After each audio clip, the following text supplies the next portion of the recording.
What's the one thing that really holds most of us back from what we truly want?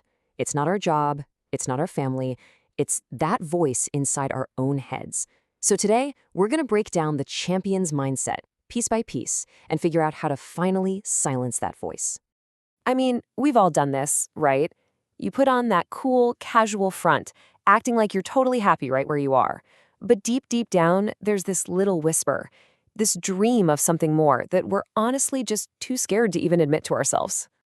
So, what would actually happen if you just dropped the act?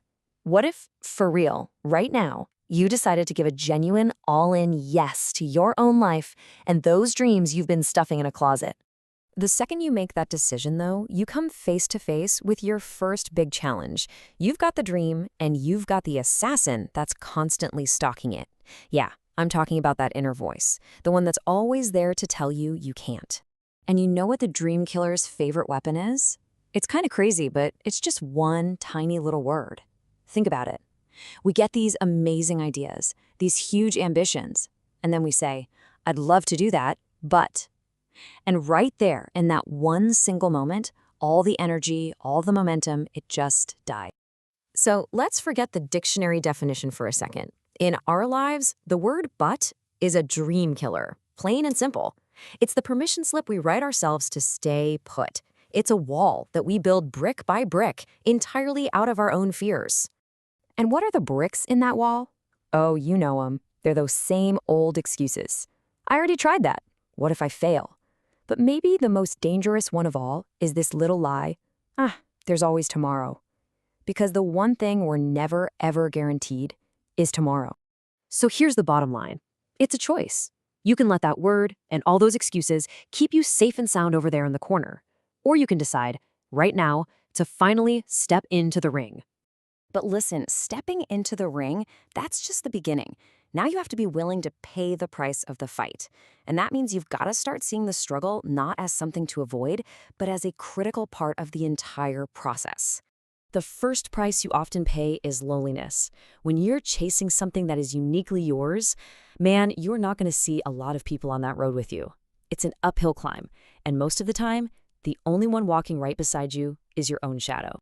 And that lonely road, well, it's paved with some pretty tough milestones.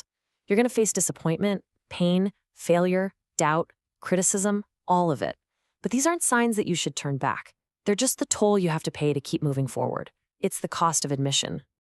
And this is where we have to get something really, really clear. There's a huge difference between falling down and being a failure.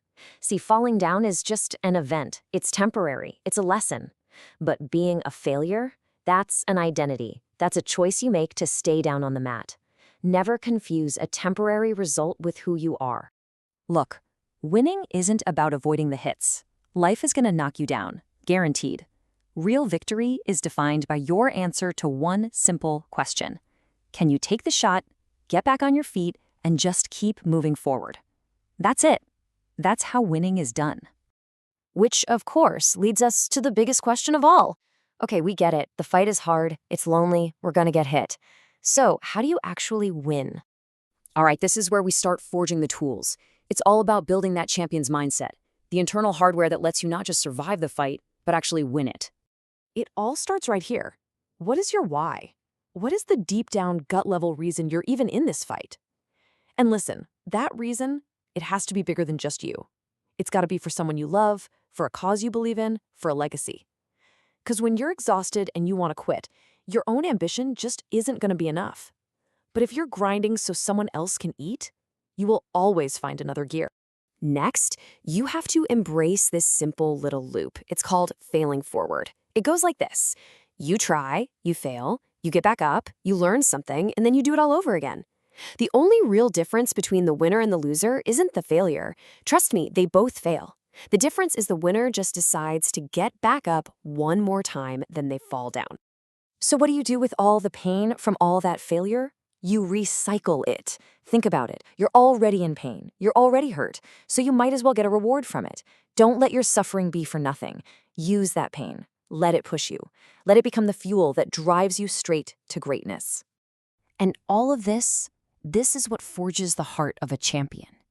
And this isn't something you just turn on for the big game.